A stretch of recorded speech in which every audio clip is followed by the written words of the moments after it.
In early 2013, a 21-year-old Canadian student from the University of British Columbia named Eliza Lam embarked on a solo trip to California, documenting her journey on social media. She went to a well-known hotel in Los Angeles called the Cecil Hotel. The Cecil Hotel is notorious for its dark history, including numerous suicides, murders, and its association with serial killers. An elevator camera caught her behaving in a very bizarre way inside an elevator in the hotel before her disappearance.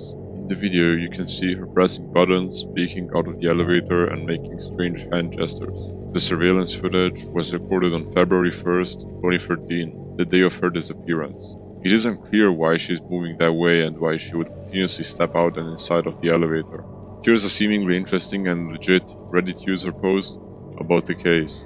The Reddit user says some of the medications she was prescribed, notably Seroquel, a medication used to treat certain mental or mood disorders, have been known to cause hallucinations on their own. If it wasn't caused by one or more of her medications, Eliza may have experienced hallucinations due to other reasons, perhaps another disorder. Due to some similar symptoms, differentiating between bipolar disorder and schizophrenia can sometimes be difficult. Therefore, she may have had or developed schizophrenia, and her doctors may have either misdiagnosed her or they may not have had the opportunity to diagnose her because she may have started to develop schizophrenia very near the time of her death. On February 19, her body was mysteriously found in a water tank. The same Reddit user speculates that her death is most likely a suicide. The user says, "What gain and what motive would the entire staff in the Cecil Hotel have to cover up a murder? If an entire hotel somehow did commit this, why would they dump the body into their own water tank and reservoir? It's common sense that the body would decompose and most likely cause damages to the hotel and therefore expenses. Why not dump the body in some remote location?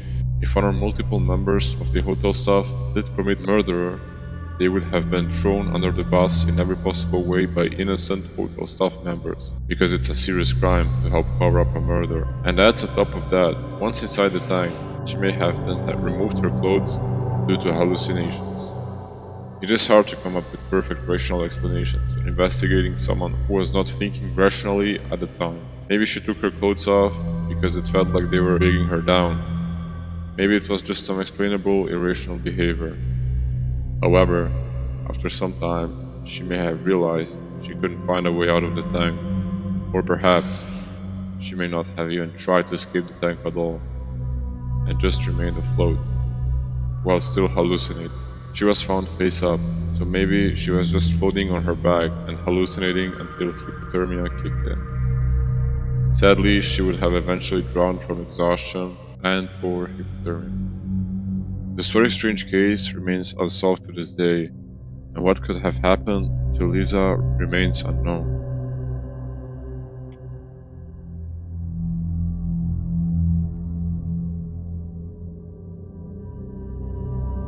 The Dyatlov Pass Incident. The Dyatlov Pass incident is one of the most perplexing and chilling mysteries in modern history. The incident took place in the northern Ural Mountains of the former Soviet Union, in a region now known as Dyatlov Pass, named after the group's leader, Igor Dyatlov.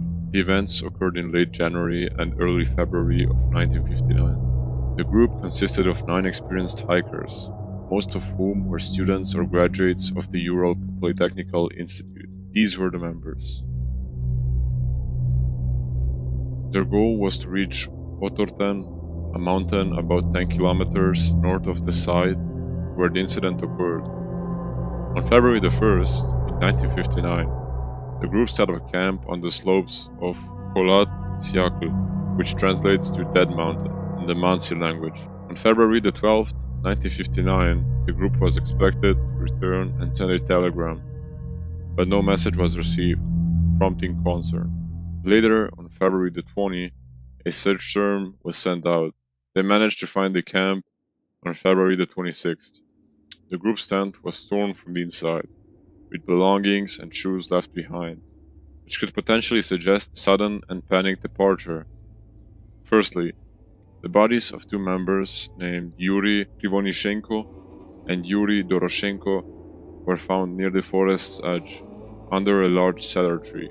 They were dressed inadequately for the conditions. Afterwards, the bodies of Igor Dyatlov, Zinadia Kolmogorova, and Rustem Slobodin were found at varying distances from the tree, heading back towards the tent. Slobodin had a small crack in his skull, but it was not deemed as fatal. 2 months later, the remaining 4 hikers, Lyudmila Dubnina, Alexander Kolevatov, and Semyon, were found in a ravine further into the woods, under several feet of snow. These bodies had severe injuries, including skull damage or even missing some body parts. The investigation and theories are numerous. Some pretty explanatory ones are that hypothermia could have caused initial deaths due to the environment and temperatures. Others suggest that an avalanche may have occurred, causing the panic. Some theories suggest that an animal attack may have occurred due to the injuries and missing body parts on some bodies, while others suggest that military tests have been conducted, causing injuries to the hikers. There are a lot of unsolved elements in this story. Some of these are radiation. Some of the hikers' clothes were found to be radioactive.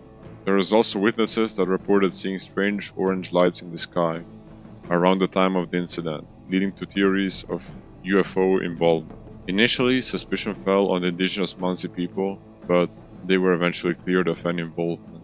Finally, the Dyatlov Pass incident remains one of the most enigmatic and disturbing unsolved mysteries. With its combination of unexplained physical evidence, puzzling circumstances, and chilling aftermath. Make sure you write down in the comments what you think about this case. Number 3. I Feel Fantastic. The mysterious case of the I Feel Fantastic video is a peculiar and unsettling enigma that has intrigued and disturbed viewers since it first appeared on the internet. The video was uploaded to YouTube in 2009, although it's believed to have originated earlier. In the video, you can see an android named Tara singing a repetitive, eerie song with the lyrics, "I feel fantastic, hey hey hey."